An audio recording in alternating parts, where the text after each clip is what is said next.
It's been a full month since I did my first video on my butterfly garden converted from my preschool Sandbox.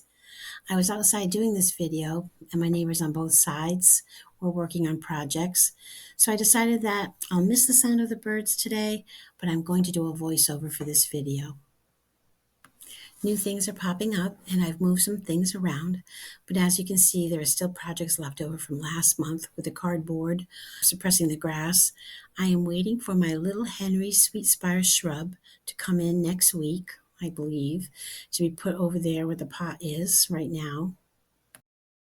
I think it will help balance out the right side of the butterfly garden where there's a white panicle hydrangea that turns pink and then dusty rose in the fall. The panicle hydrangea is just starting to bud up now, and it actually grows from new growth, so it should be coming up from the bottom as well. These cardboard pieces, I originally wanted to put in hellebores for some color in the spring, but then this random little daffodil popped up in the butterfly garden. I didn't plant it, and it gave me some inspiration to plant daffodils in those cardboard areas on either side of the butterfly garden. I have a clump of daffodils that grows on the side of my patio that did not bloom this year. So I think they're crowded, and it's the perfect time to pick them out and separate them and put them in those cardboard spots for the spring. This is my first year trying bulbs. I'll show you in a minute.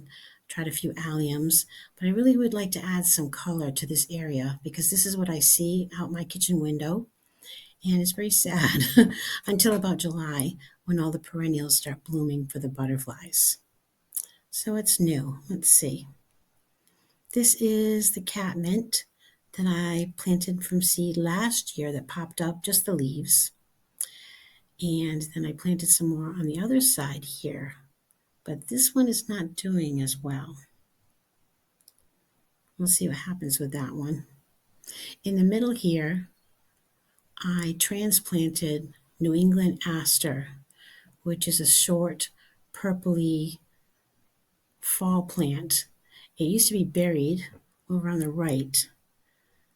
In that big brown area on the right, that's going to be covered with an orange butterfly weed, which is a milkweed. It used to go right around here. Yep, that's where it used to be. But then the big orange butterfly weed covers it. So I moved it.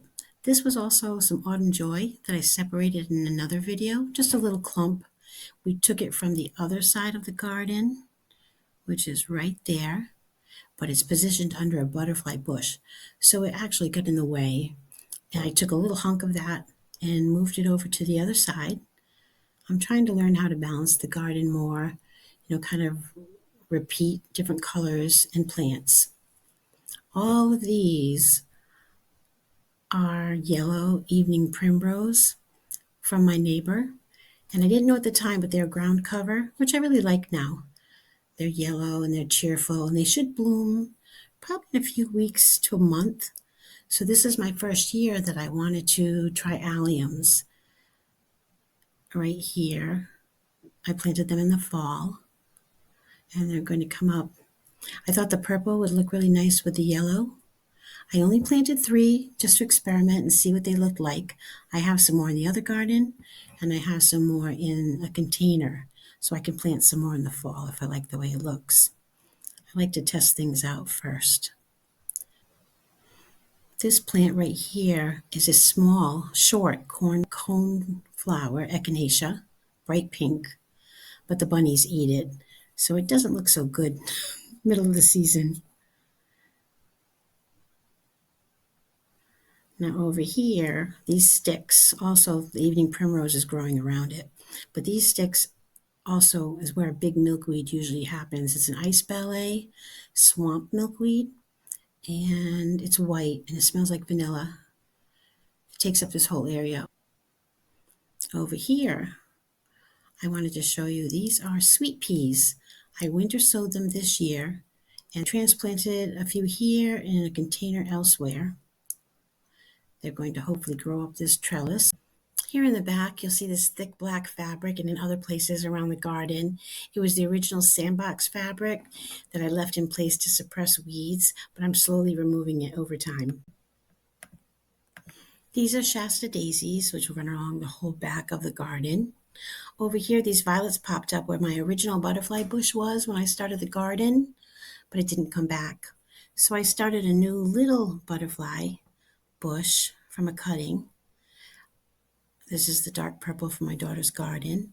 I'm hoping at some point that will anchor the garden again.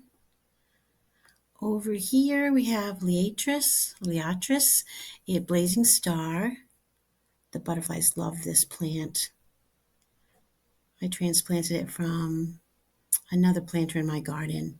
So of course every year it comes back a little bit better than the year before, so there are more stalks.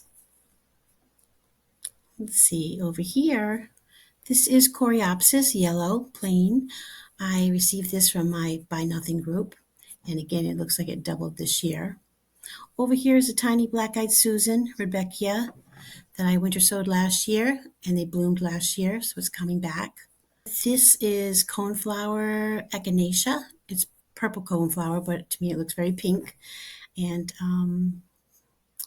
over here, there's supposed to be a balloon flower that I started last year, but I don't see it popping up yet. And this is Joy Sedum. It gets little flowers on it, pink flowers in the fall. And that is the Autumn Joy that I divided last month. I protect it from the squirrels. They like the new fresh soil that's been dug up. So that's about it for the April update of this garden. It doesn't look like much now, but the mulch is coming in next month, and things will be starting to bloom hopefully. And my little Henry shrub should be tucked into place. So thanks again for watching.